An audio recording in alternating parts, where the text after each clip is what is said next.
Good evening, everyone, and thank you very much to Greg and to Barbara for those gracious introductions.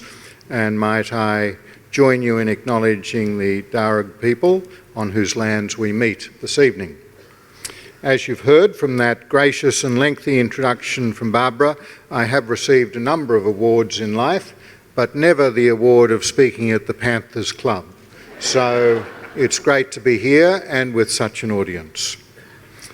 My title this evening is The Universal Mission of the Catholic Church. During the 1980s, I often visited the fringe-dwelling Aborigines from Mantaka, near Kuranda in North Queensland. They were squatted beside the Barron River. They were seeking land rights and new houses. Across the river was a multi-million-dollar weekender built by a Melbourne businessman who used to bring his family for holidays by helicopter. I would often describe this scene to school audiences when I returned to Sydney and Melbourne. The students would then ask all sorts of prying questions about the Aborigines, and I was unable to give them satisfactory answers. Some would ask, why don't they build their own houses? Why don't they move somewhere else? What's wrong with the businessman having a weekender? Aren't his taxes paying the Aboriginal welfare bill? In the end, I would ask just two questions in response. Which side of the river are you on as you ask your questions? And can you see that there are just as many unanswerable questions that you can ask from the other side of the river? Mind you, they're very different questions. A school can be a bridge across that river. And as you, as teachers, know, such a bridge needs a lot of pylons. And in a world of increasing inequality, I think that image of the bridge and the two sides of the river speak to us eloquently of the universal mission of the Catholic school. As you've heard, I chaired the National Human Rights Consultation in 2009 for the Rudd government. While conducting that consultation, I arrived one day with young lawyers from the Attorney General's Department in Kalgoorlie in Western Australia, in the goldfields. We heard word that there was a lot of agitation in the town about a coronial inquiry at the local court that related to the death of a young Aboriginal man. His name was Ward. He'd been arrested for drink driving and he'd been put in the back of the pod of the police vehicle. Unfortunately, the air conditioning wasn't working. They drove him some hundreds of kilometres. The temperature outdoors was over 40 degrees centigrade. They estimate that inside it was over 50 degrees centigrade. He was basically roasted to death. I knew that that would be the matter uppermost on people's minds when we sat down for a community consultation on human rights in Australia. And so I tried to sneak into the courtroom just to get a sense of what was going on. The whole national media were there, including ABC Four Corners. And as I sought to make my way into the court, the Aboriginal man here wearing the cap called out to me, "Hey, Father Frank, over here, you've got to stand with us mob." His name is Ben Taylor. He was a long way from his traditional country. He's actually from Perth. I'd known him for 30 years, working in the Aboriginal Catholic ministry. And there he is holding the sign, "White Australia has a black history." And around him are the family members of the young man who'd died. What would have been your reaction as a white man conducting a non-political consultation for the federal government on human rights to be invited to go and stand in such a protest? I wished I could just fall through the footpath, but that wasn't possible, and at my height I was sure to be noticed. And so I stood there in solidarity as passively as I could. The next day I got on an aeroplane, and next to me was a woman I did not know. She opened page 3 of the West Australian newspaper, and there was the photo. And I thought, that's the end of the National Human Rights Consultation.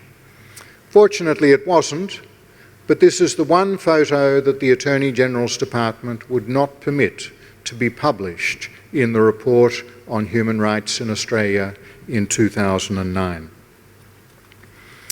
The other great challenge I want to put to you this evening as Catholic educators is that if we are to be truly universal educators, there has to be a way in which we can be present in these situations. But let's face it, there's only one way I could have been present or in the frame of that photo, and that was by being invited. If I hadn't been invited, I'd have had no place there. And if I'd simply turned up as a Catholic do-gooder to say I'm here to support you, I'd have been rightfully shown the door. You only get there if you're invited, and you're only invited if you've established the relationships, and you only establish the relationships if you've got the structures right. So, what relationships do we want to cultivate as Catholic educators so that we might be invited to take that stand in solidarity? This is the challenge Pope Francis put to school teachers when meeting with them last year: to stimulate in the pupils the openness to the other as a face, as a person, as a brother and sister, to know and respect with his or her history, merits and defects, riches and limits. The challenge is to cooperate, to train young people to be open and interested in the reality that surrounds them, capable of care and tenderness. And he embodies that himself, doesn't he? If Twitter was your main source for news, information and opinion, you could almost be forgiven for thinking that Catholic schools are homophobic, elitist institutions which deny science and which are run exclusively by men who want to exclude from the classroom any staff member or student who is different in any way when it comes to religious, political or philosophical opinion. Institutions which engage in special pleading, wanting extra money from the government and seeking special exemptions from the ordinary laws prohibiting discrimination. Institutions which don't care for their children and which don't appreciate the state insisting on appropriate oversight for the well-being of their children. You've heard some of that yourselves, have you? That's the world in which we often find ourselves, is it not? Now, we know that such Twitterati would never send their own children to a Catholic school, but some of them also campaign to ensure that in future there be less opportunity for us, their fellow citizens, to enjoy freedom of choice when it comes to the education of our own children. You are here tonight because you know this parody is ridiculous and because you believe there is something of great value, not just for our students and staff, but for all of society, in maintaining a system of Catholic schools, schools which are truly Catholic and which are truly educational institutions. Catholic schools are a key part of Australia's educational framework. We are the nation's largest provider of education outside government, serving 765,000 students and their families. Australia's 1,750 Catholic schools educate 1 in 5 students and employ more than 96,000 people. There are challenges ahead for us, and those challenges come externally and internally as we try to remain true to the universal mission of the Catholic school. I was impressed by your own Bishop Vincent Long's internal challenge last year when speaking at your System Leaders' Day. Might I recall for you what he said? Catholic schools find their authenticity in the gospel priorities of inclusion and special concern for young people at risk of being left behind. We are not schools that provide education for Catholics only, but Catholic education for all, Inclusive education should be one of the hallmarks of our diocese. Our schools are called to be open to all who seek the values of our gospel, regardless of religious affiliation or financial capacity. We accept that we cannot fully claim the title Catholic without this commitment. Your bishop went on to say, "I dream of a church that dares to break new ground with a view to being radically faithful to the inclusive vision of Jesus. For he has a habit of challenging ingrained stereotyped attitudes, subverting the tyranny of the majority, breaking social taboos, pushing the boundaries of love and redefining its meaning."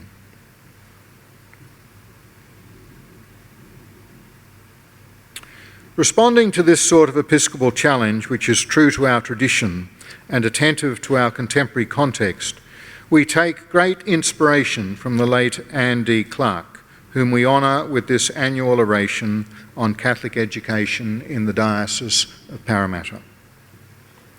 30 years ago, two young Jesuits, Peter Hosking and myself, moved from Melbourne to King's Cross to set up UNIA, the Jesuit Social Justice Centre, and the Jesuit Refugee Service for Australia. Our board was chaired by Greg O'Kelly, a Jesuit, then Principal of St Ignatius College, Riverview. He, of course, is now the Bishop of Port Pirie. Another board member was Anne D. Clark. These two Catholic educators were delighted to serve as foundation board members because they believed passionately that the fruits of a good Catholic education were found in the graduates' commitment to social justice, wanting a better life and a better world for everyone, and not just for one's own family, class, religious or social group. And Anne always did it with a smile, with joy, with optimism and with hope, and I might add, with style and a real professionalism. Peter Hosking is now rector of his old Jesuit school, St Ignatius in Adelaide, where Greg O'Kelly had been his headmaster. Last week, Peter recalled that Anne Clark as an educator was generous, with a wonderful vision, with a strong sense of justice and how it was to be lived in all Catholic ministry, and with a great generosity to the Jesuits. So, you can understand my delight in being asked to deliver this 2019 Anne D. Clark oration. I speak against the backdrop of much public discussion about religious freedom and discrimination, particularly in schools. Some think that by being distinctive, we are discriminatory, or that by being inclusive, we are denying our religious identity. And I think these are the dual challenges for us as educators today. Australia is a party to the International Covenant on Civil and Political Rights, which specifies the right to freedom of thought, conscience and religion as first enunciated in the UN Declaration of Human Rights. Article 18 of that covenant is now the main international legal provision protecting freedom of religion or belief. You see it there before you. Note in Clause 1, everyone shall have the right to freedom of thought, conscience and religion. In Clause 2, there can be no coercion. But Clause 3 is often overlooked by us good religious folk. Freedom to manifest one religion or belief may be subject only to such limitations, and therefore can be subject to limitations, as are prescribed by law and are necessary to protect public safety, order, health or morals, or the fundamental rights and freedoms of others. And this is the ongoing challenge for us in contemporary Australia. How do we accommodate freedom of religion and also the fundamental rights and freedoms of others, to say nothing of our own sense of contemporary public morality? There have been numerous Australian inquiries by parliamentary committees, the Law Reform Commission, the Human Rights Commission, which have highlighted the need for some further legislative protection of this right at a Commonwealth level. But the appetite for such reform in the legal academy has been slight, and in the past almost non-existent among the leadership of the mainstream churches. You'll understand that 10 years ago, when I conducted the inquiry for the Rudd government, it was often the church leaders who said they didn't want a Human Rights Act. In recent times, it's been the church leaders who have been most eloquent in saying that they want legislative protection of the freedom of religion. Well, it's the old rule. You can't have your cake and eat it too. We have to remember that the International Covenant also contains this article, Article 26. All persons are equal before the law and are entitled without any discrimination to the equal protection of the law.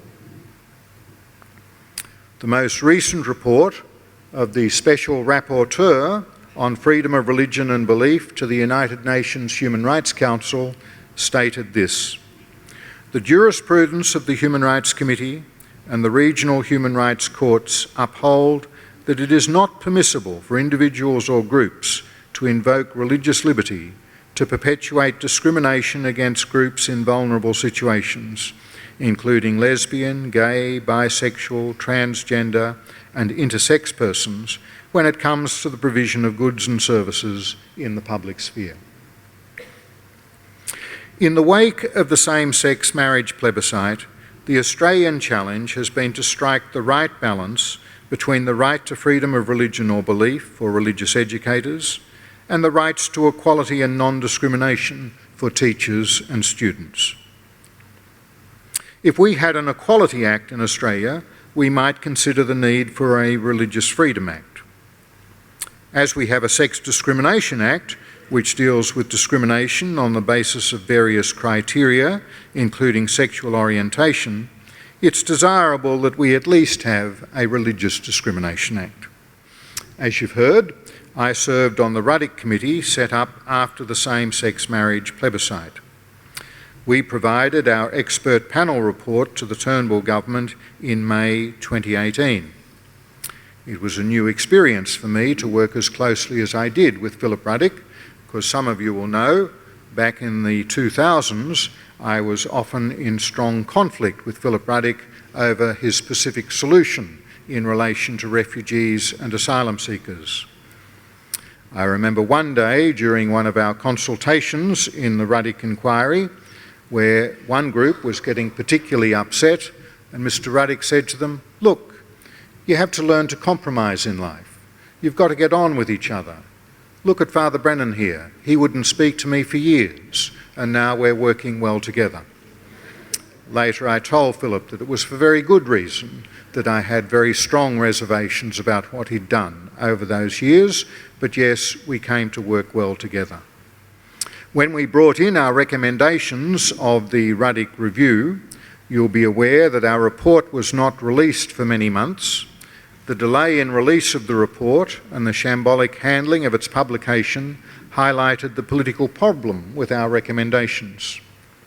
The Turnbull wing of the Liberal Party favoured the tweaked tightening of the Sex Discrimination Act provisions, which we'd recommended, but not the introduction of a Religious Discrimination Act, which we'd also recommended. The Morrison wing of the Liberal Party were troubled by the former, but attracted by the latter. And so we've had a year of standoff trying to determine where we go with the recommendations from the Ruddock Committee. I constantly meet well-educated, compassionate human rights advocates who view religion as a hangover from a long past era.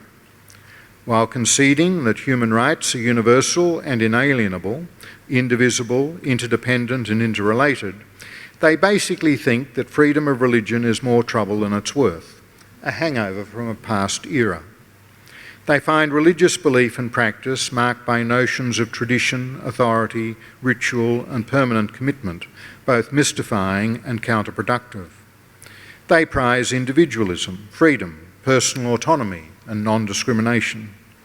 They not only welcome increasing manifestations of the secular with a strict separation of church and state, they also relish increased secularisation of society, with less reliance and respect being shown to the religious inclination, which is quarantined to the sole preserve of the individual's private life, not to be shared in polite company, and not to be aired on the public airwaves, or if aired ever so briefly, to be silently tolerated or publicly declaimed.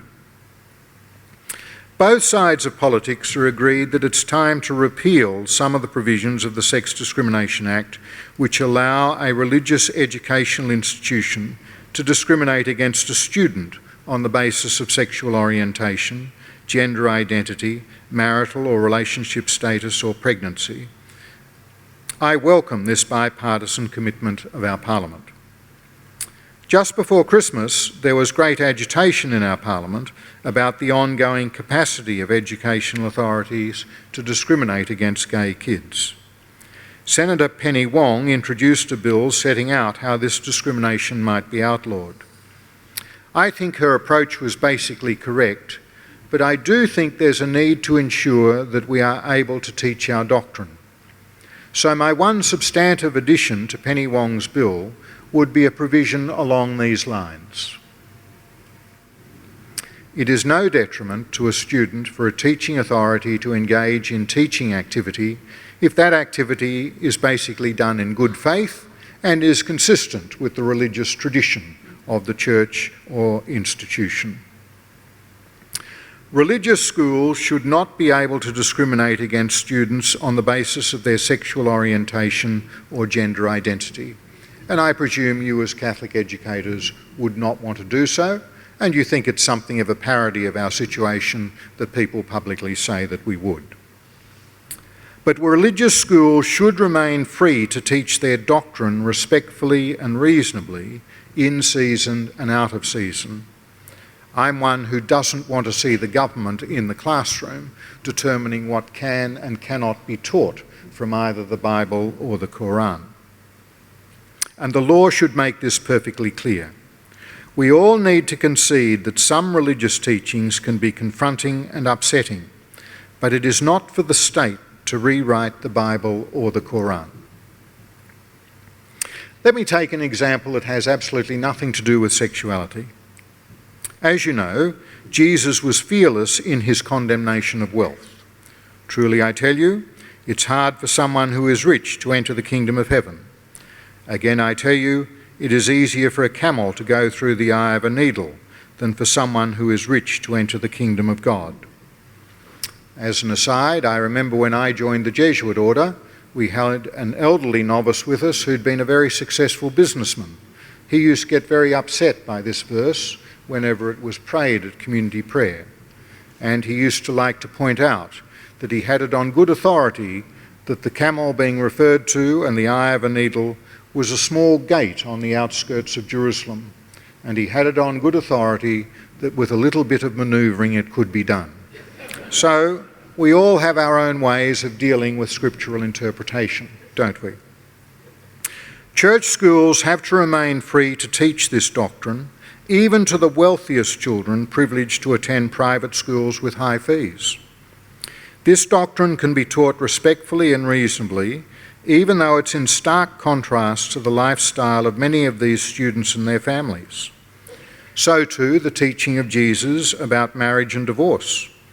Yes, there's a large number of students from blended families who have experienced divorce, and there'll be an increasing number of students from families with same-sex married parents. There's no doubt that Jesus' teaching on divorce has been countercultural for a long time. So now his teaching on marriage.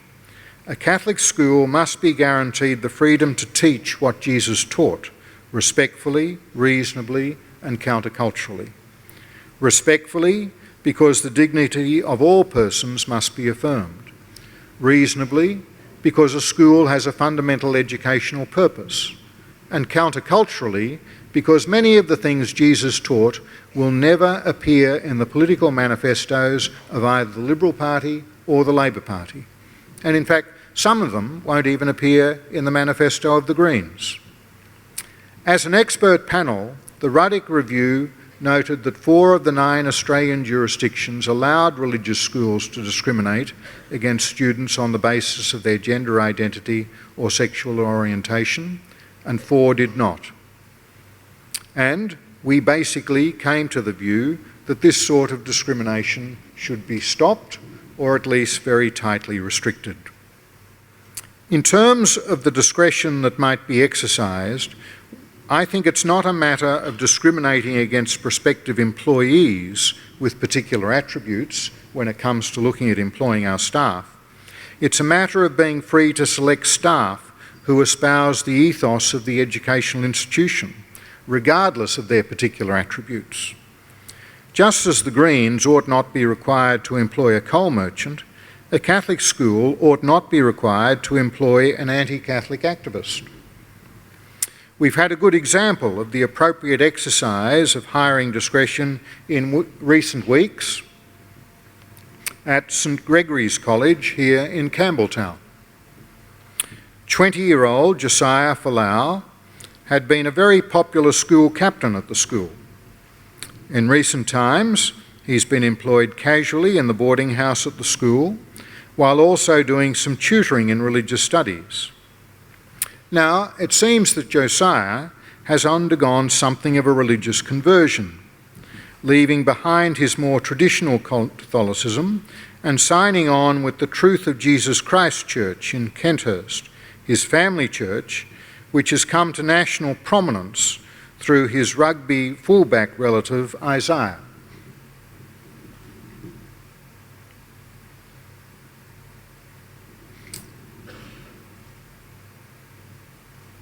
And you'll be aware that Isaiah has published a number of comments on Instagram about his religious views.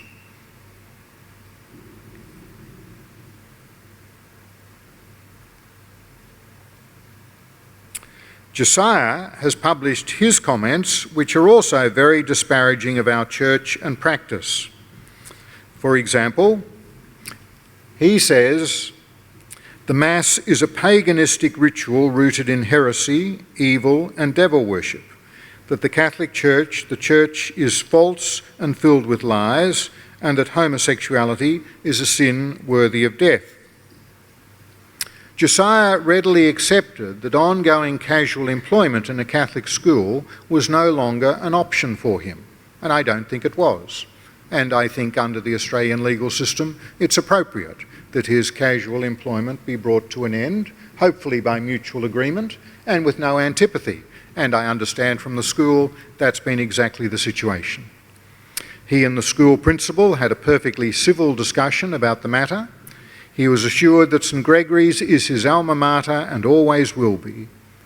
Even the church's greatest Twitterati critics should accept that the church is well within its rights as an employer and as an educator, declining to maintain or renew a casual contract for services with one like Josiah, who now abhors the church and feels a need not to hide his anti-Catholic crusading light under a bushel. An altogether different sort of case has arisen in a Jesuit school in the United States in recent weeks. On the 20th of June, the Jesuit President and the Board of Trustees of Jesuit Brébeuf College in the Archdiocese of Indianapolis informed the school community.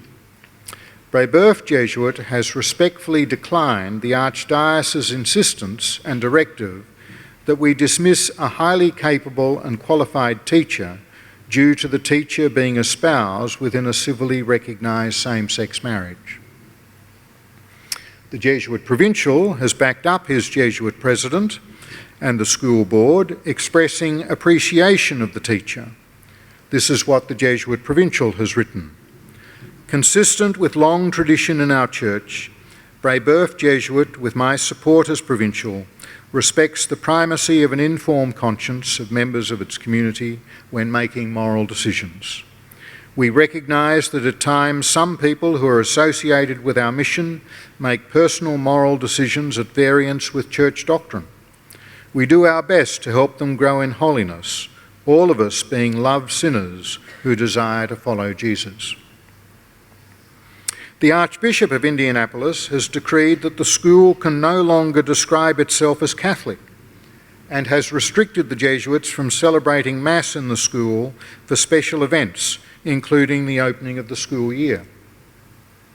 The Archbishop has approved their offering a daily Mass at 7:45 a.m, but has refused permission for any other Eucharistic celebrations.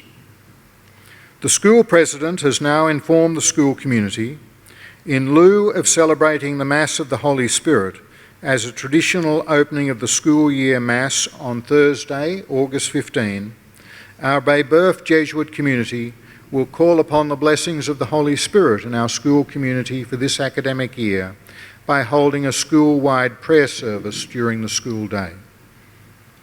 So, let's spare a thought for the Catholics at Jesuit Babeuf in Indianapolis this Thursday, having been denied permission for a school Mass on the Feast of the Assumption. Here in Australia, the committee of the Ruddock panel specifically recommended laws ensuring that any exceptions for religious schools do not permit discrimination against an existing employee solely on the basis that the employee has entered into a marriage. We did not think you should be able to sack a teacher just because they entered into a same-sex marriage. The Jesuits have now appealed the Archbishop's decision to the Vatican Congregation for Catholic Education. Two of the American cardinals on that congregation are Blaise Supich and Joseph Tobin, two of Pope Francis's captain picks. He made them cardinals ahead of a number of the usual suspects in the United States, and then he invited them to the recent synod on young people. Tobin was previously the Archbishop of Indianapolis, so hopefully some good sense will prevail. I'd say, watch this spot. The Congregation for Catholic Education of the Vatican has been busy lately publishing its document, Male and Female He Created Them, towards a path of dialogue on the question of gender theory in education. The authors insist that listening, reasoning and proposing are distinct steps in any true dialogue. The authors are clearly troubled by the overreach of some gender theorists who envisage a society without sexual differences. But they do concede, indeed, it cannot be denied that through the centuries forms of unjust discrimination have been a sad fact of history and have also had an influence within the Church. They have a legitimate concern that the generic concept of non-discrimination often hides an ideology that denies the difference as well as natural reciprocity that exists between men and women. But stepping beyond ideology, we should be able to ensure deep and due respect for the dignity of all persons, regardless of their sex or gender.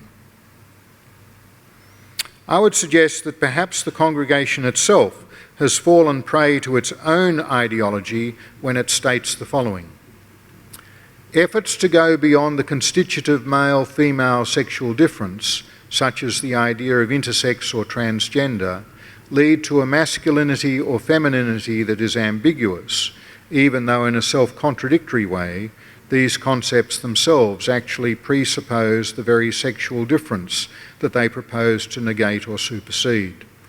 This oscillation between male and female becomes, at the end of the day, only a provocative display against so-called traditional frameworks, and one which in fact ignores the suffering of those who have to live situations of sexual indeterminacy. I wonder how many intersex or transgender Catholics were engaged in dialogue with the Vatican congregation before they wrote those words. I suspect there were none. We all need to be better listeners in this difficult new space, and it is a very difficult new space, isn't it? Particularly for you as educators. I commend your Parramatta diocesan authorities who have issued sensitive and sensible guidelines for supporting students with gender dysphoria. These guidelines are helpful not only for that handful of students and their parents, but also for other students in the school and the staff. The guidelines note students may be curious or confused if one of their peers wishes to express their gender identity other than in conformity with prevailing gender norms, or they disclose that they identify as transgender. They should be reassured that the student deserves the same respect and courtesy that they would extend to any other person. When I was a schoolboy, gender dysphoria was just completely unknown. Just last week, it was reported that the first national figures made available from the major hospitals in 4 of our states indicate that 2,415 children were referred for gender treatment between 2014 and 2018, with a 41% increase in Victoria. Puberty blocker drugs are now being administered on girls as young as 9 and boys as young as 11. As we come to terms with this increasing phenomenon, we will of course need to have access to the best medicine and science, and have an eye to the rights and interests of all staff and students. You will have noticed the controversy this past week over Cricket Australia's announcement. Some people think that these new arrangements will cause significant problems in women's competitive sports. The Chief Executive of Cricket Australia is satisfied that they've struck a fair balance between the opportunity to participate and ensuring fair competition for all cricketers, including those who are transgender or gender diverse. I note one letter writer during the week was very angry in the Australian newspaper. He wrote, "After all the time, money and effort that's gone into promoting women's sport, and just as the general public has begun to appreciate and watch these talented sportswomen, it is all being undone by transgenderism. It is patently unfair to allow a person who identifies as a woman and to all intents and purposes is male, with male strength, size and testosterone levels, to compete against physically smaller, weaker women. That is why we have women's sport." Well, there are many controversies that lie ahead in this very vexed area. Putting to one side the ideological content in the Vatican document, which I've identified, I commend the Congregation for Education in their conclusions when they say, "Every school should therefore make sure it is an environment of trust, calmness and openness." And I think that's what we need in this area at the moment. Trust, calmness and openness, particularly where there are cases that require time and careful discernment. It is essential that the right conditions are created to provide a patient and understanding ear, far removed from any unjust discrimination. And wouldn't it be good if we could pride ourselves that our Catholic system did it better than any other in the country? We are citizens of a pluralistic democratic society in which the law does not necessarily reflect our Church's teaching on all matters. Think only of last week's debate in the New South Wales Parliament on the Reproductive Health Care Reform Bill, which was carried by 59 votes to 31. That bill basically replicates the laws which had already been enacted in Queensland and Victoria. Gone are the days when Catholics are found on only one side of these debates. 3 years ago, when abortion law reform was being debated in Queensland, I participated fairly publicly in the debate, with the result that the local Catholic paper went to town on Father Brennan for his errant views. And there's just a small sample of them in the Brisbane Catholic Leader.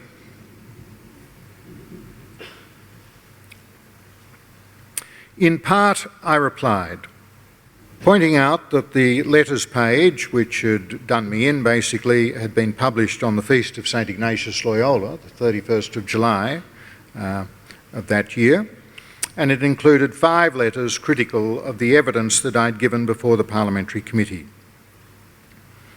I wrote, "As I understand the matter, the Queensland Parliamentary Committee is considering a proposal to legalise all abortions, and one of their main options is to replicate the new Victorian law, which allows the ready abortion even of a viable fetus, and denies a doctor the right conscientiously to refuse to refer a woman for such an abortion." I went on to quote Pope John Paul II in his document Evangelium Vitae, making it clear that I had a perfectly orthodox Catholic position on abortion, that I regarded abortion as morally wrong. But I didn't think that answered the question as to what the law should be in a pluralistic democratic society where there was such a strong difference of views, and that I thought the critical issue was trying to determine what should be done with a viable fetus over against an unviable fetus, and what should be done in terms of the right of conscientious objection of a medical practitioner or a nurse who did not want to be involved. As I said, my critics in the letters column would seem to think that nothing more need be said or done by a conscientious Catholic other than to say that all abortions are wrong. Having failed to win the day on the right to life against the right to choose debate, my critics would do and say nothing to try and moderate any new laws which are aimed at maximising choice without giving any legal protection whatever to the fetus, even if the child now be viable outside the womb of the mother who no longer wants to carry the child. We Catholics need to get better at expressing our public disagreements with each other, without so readily resorting to ecclesiastical authority to determine disputes about preferred civil law or public policy, and without impugning the moral integrity of those with whom we disagree. In this space, there is a lot of work for Catholic educators to form graduates with the capacity for formed and informed and respectful dialogue. Our civil law of marriage has not matched the contours of our sacrament of marriage for a very long time. Most civil marriages contracted in Australia are not sacramental marriages, celebrated or even recognised by the Catholic Church. Most marriages nowadays in Australia are performed by civil celebrants. Even Catholics are using civil celebrants more often. And so it's in this context that I saw the need to participate in the plebiscite campaign that we had here in Australia in relation to same-sex marriage.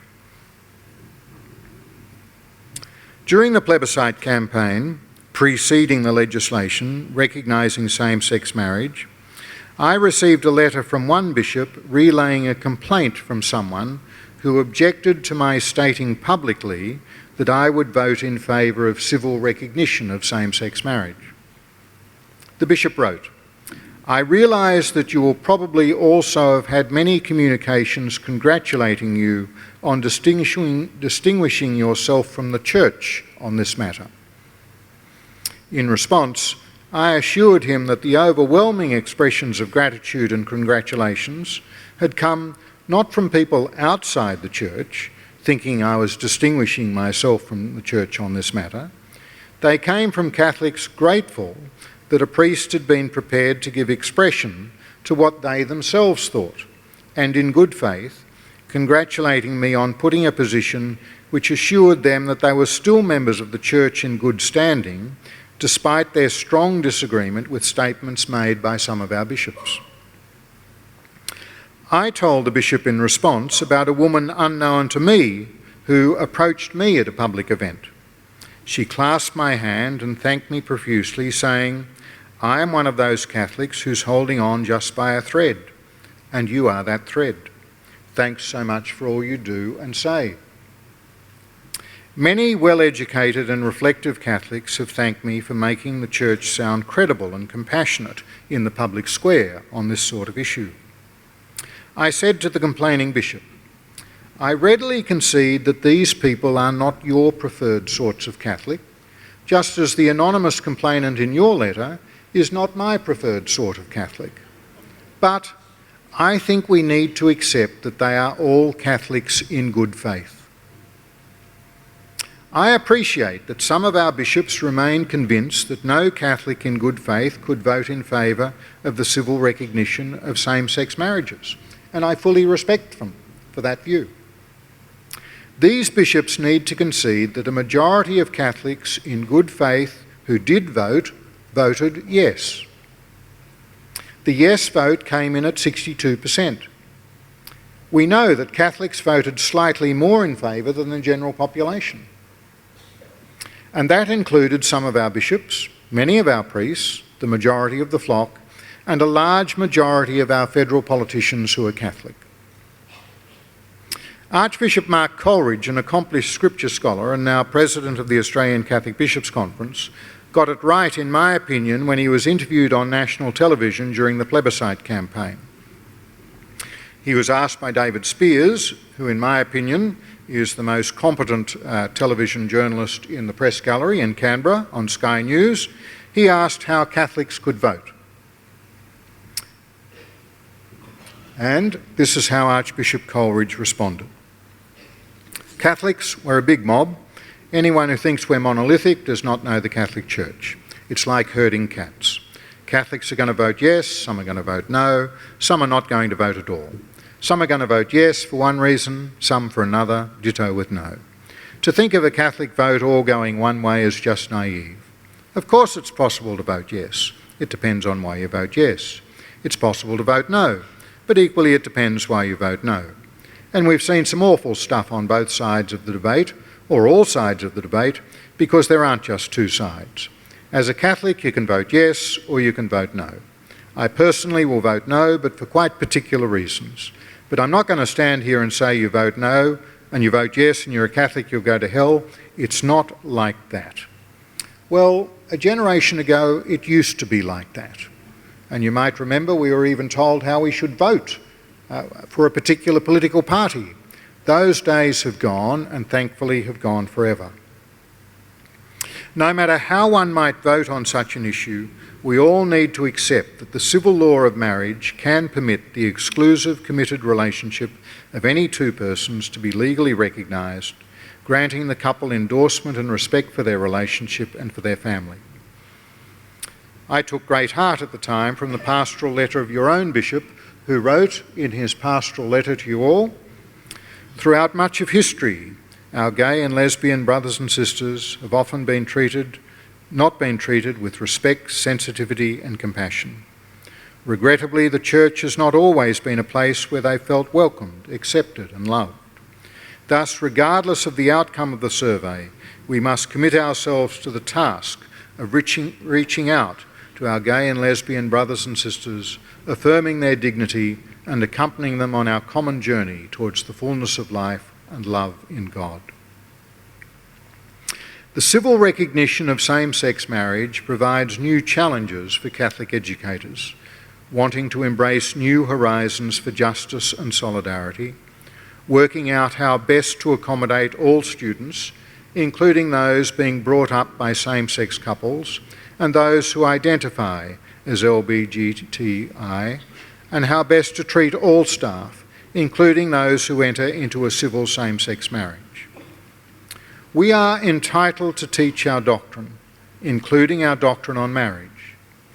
We are entitled to conduct our institutions consistent with church teaching, but not in a manner which discriminates adversely against those of a different sexual orientation.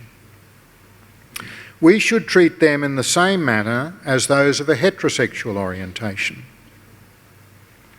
I readily concede, if we were to insist that all heterosexual teachers be celibate or living in a sacramental marriage, hands up, we would have a case for discriminating against teachers living in a same-sex relationship. But given that we turn a blind eye, or perhaps even a compassionate and understanding one, to those heterosexual teachers not living in a sacramental marriage, we should surely do the same for those thought to be living in a same-sex relationship. If religious freedom is to be better protected in future, it's necessary that religious citizens develop a more coherent position on the utility of comprehensive national human rights legislation being enacted and implemented consistent with the complexities in federal-state relations. It's also necessary that religious citizens and their leaders show more regard for the right to equality and equal treatment of others, especially those who have suffered adverse discrimination from religious people and organisations in the past.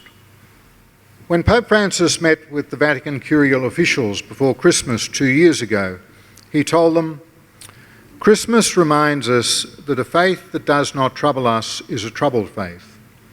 A faith that does not make us grow is a faith that needs to grow.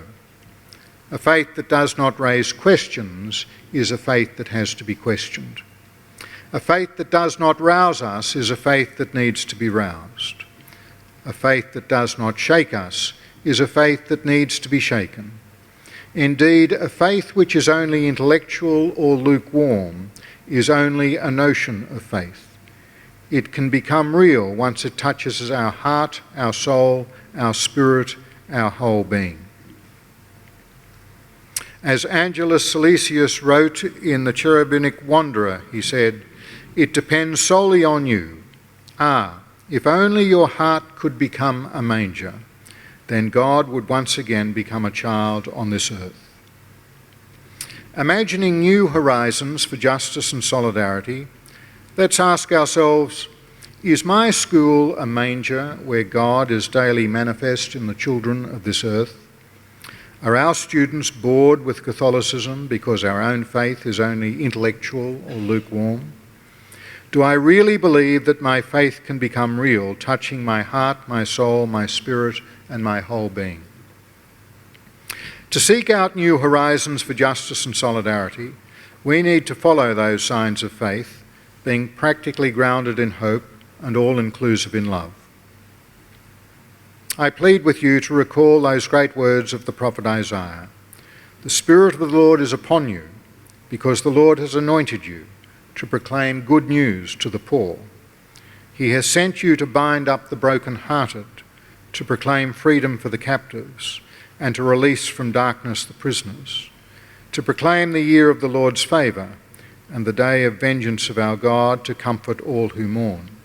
Now this indeed is the word of the Lord. So let's recreate the manger in our own local community, in our domestic church, and in our school. Let's recommit to the universal mission of the Catholic school here in the Diocese of Parramatta. And like Anne Clark, let's do it with joy, hope, humour, passion, goodwill, and a touch of style.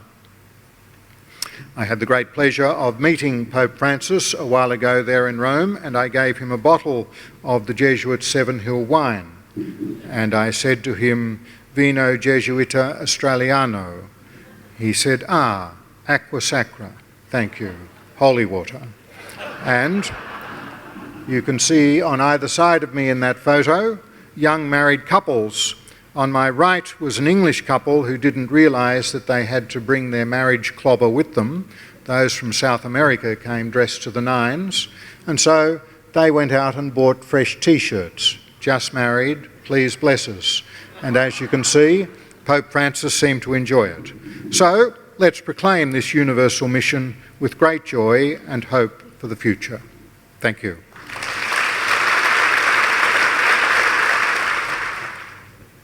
When I think of the LGBTQI students in our schools, it's very difficult to teach the Church's doctrine to students who are hurting. And I wonder what your response would be when you're trying to give them a very full understanding of where the Church's teaching is, particularly in terms of love. But then when you touch upon that doctrine, and it talks about a disordered state, and you've got students who are struggling and finding it very difficult to deal with in the first place, how you would actually make them feel included in what it is we're about. Well, I'd suggest a couple of things. One is that, what's going to be absolutely essential is your relationship with those students. And I think a lot of that will go on outside the classroom as much as inside the classroom. And I think there's got to be that respectful dialogue, particularly in terms, and this is where I find Pope Francis very helpful. I think it's his paragraph 313 of Amoris Laetitia, where he speaks about the idea of conscience. That we're all very used to that Catholic idea of conscience setting what is the ideal that has to be achieved. But he says conscience can do much more than that. And conscience is about admitting the mess and complexity of our lives and our world and looking what is it that God is asking of us at this time. and what is the most generous response that we can be making. So I think to be able to start those sorts of conversations leading towards discernment would be useful. I'd also suggest that for you as teachers and as educators, there's a need for you to work together, like particularly on that Vatican document that's just come out. To be honest, when that document came out a few months ago, I thought, oh God, here we go again. And I thought to myself, well, thank God I'll never have to read it. But then when I was preparing for this lecture this evening, I thought, well, hang on, this is the critical document that has come out of the Vatican Congregation for Catholic Education in recent times. And this is the issue which is very perplexing in Australian society at the moment. So I think it's necessary for you together to be able to workshop that sort of document. And if I might say, to find its strengths and its weaknesses. And I hope fairly this evening I've indicated I think it's got its strengths in terms of its acknowledging the failures of the past, acknowledging the need for dialogue and respectful listening, but then its shortcomings are in terms of what I would regard as fairly dictatorial ideological statements, which are then not helpful in the sorts of context that you're seeking. So I would put it at a number of levels. One is the freedom and the commitment for you as teachers to do the hard intellectual grunt work that is needed with a document like Amoris Laetitia, as well as this Vatican Congregation document on male and female, and then to create the space in your school environment where there are those respectful relatings, where you can espouse the ideals. And as you know, young people, whether straight or gay, are seeking ways of understanding what are the ideals for appropriate sexual behaviour in our world today. And for that to be able to occur within the context of a Catholic school, I think is essential. And to be able to appraise again that this is what is our formal teaching, but that has to be offset or complemented with our teachings on conscience and the need for the individual to discern what it is that God is asking of them. Thanks, Frank. Frank, with the plenary round the corner, I wonder, particularly around all these questions of the human person, and including married clergy, how do you see it panning out? Do you see any movement at all? Well, I continue to say there has to be movement, because basically we are a Eucharistic people. And particularly with the geographic diversity as we have in Australia, I've always said I've had the advantage. A lot of my early work as a young Jesuit was in remote parts of Australia with Aboriginal communities, or visiting very remote country dioceses. So what you're seeing now in large urban centres in terms of the shortage of priests, that's been present in country Australia for the last 40 years. And basically, either our bishops have not listened, or those who have listened haven't had the power. And I think it is now at that critical crunch point. And what we do in the church, you might call it grace, but we always make a virtue of necessity. So basically, it's time to make a virtue of necessity in that regard. So I think we have to maintain hope that indeed there can be change. I guess my question is around how do you not water down the biblical teachings but still being respectful of different religious backgrounds, different beliefs. I know at our school we have quite a diverse religious background.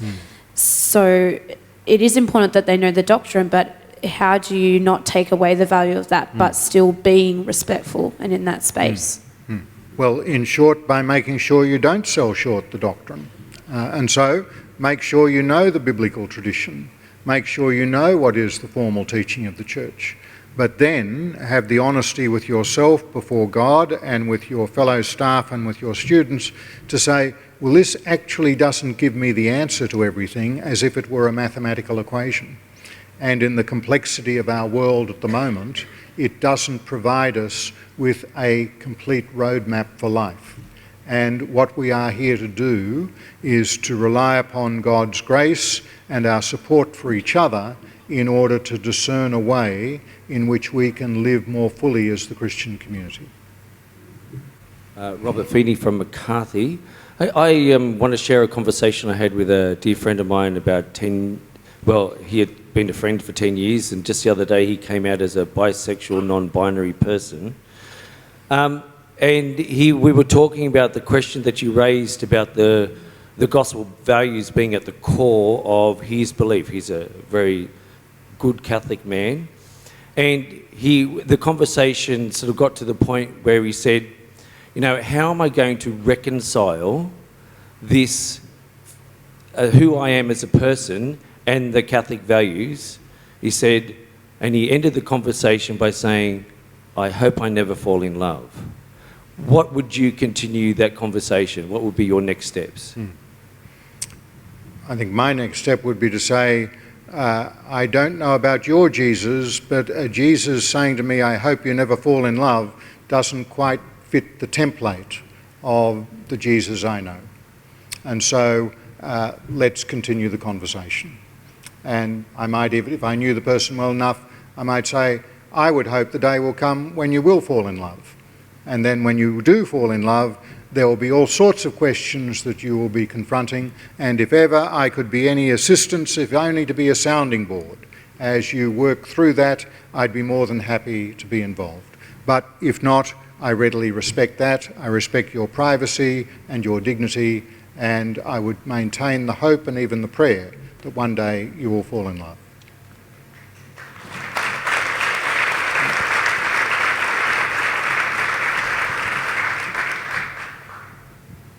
You mentioned the debate around a bill to protect religion. We have the Victorian Charter of Human Rights and Responsibilities, doesn't seem to protect religion, or not very effectively. Canberra, similarly. How do you think we could actually protect the right to be a religious conservative, if you want to be, in Australia? Basically, I mean, one reason that charters of rights I don't think have caught on very much in Australia is that those in Victoria and the ACT are basically not worth the paper that they're written on. And in part that's because the parliaments in each have said we wouldn't want the courts being able to strike down legislation which is inconsistent with these basic rights which we have espoused through the international instruments. That's why I have been of the view, when I went on the Ruddock Committee, I said, there's no doubt, just as a lawyer, I say there are deficiencies in the legal architecture in Australia in terms of the protection of religious freedom. But it's not primarily the law that you would look to for being able to practice your religion as you would want to in a society like Australia. Law is ultimately a fallback, but basically what you need is the cultural milieu and understanding and respect for that. And one of the things that worries me, particularly in the wake of the Royal Commission, is that I think there is now a very cynical core of mainstream media in Australia who basically are despisers of religion. And I think that's doing a lot of damage to the body politic. And so we've got a lot of work to do as religious citizens in showing A, that we don't have two heads, B, that we are very committed to the common good and the public interest, and C, we go further than most in terms of having an eye for those who are the poorest and most marginalised in society, and you get rid of religion at your peril. I was just listening to the podcast of Geoffrey Blaney with Philip Adams the other night. Now, they're very different individuals, and Adams was pushing Blaney on whether he was still a Christian. And he was saying that he was a Christian in the sense that his knowledge of the West is that there has been no tradition which has been more noble and better at being able to enhance and affirm the dignity of every human person than Christianity, and that is a belief system which sustains him. And I think we have to make sure that our society generally continues to affirm that, despite the cognoscenti who are there in some of those mainstream media operations and in the academy. Frank, sorry, just one last question. And just, sorry, Barbara, just to talk about barriers in our own, sorry, I'll stand up. Just to talk about barriers in our own organisation. I have a lot of colleagues, good Catholic educators, great Catholic educators, whose marriage has ended through no fault of their own, but have not been able to go anywhere in the organisation because of the lack or inability to get an annulment. Do you see that our church is ever going to step in a better direction than we are at the moment? Well, I do, and I think that's part the inspiration of Pope Francis at the moment, and particularly some of what he wrote in Amoris Laetitia, and also that key footnote in that regard. And the approach of who are we to judge, and are you wanting to espouse the ethos of the school, and are you on board with that ethos? I think that always has to be the critical question.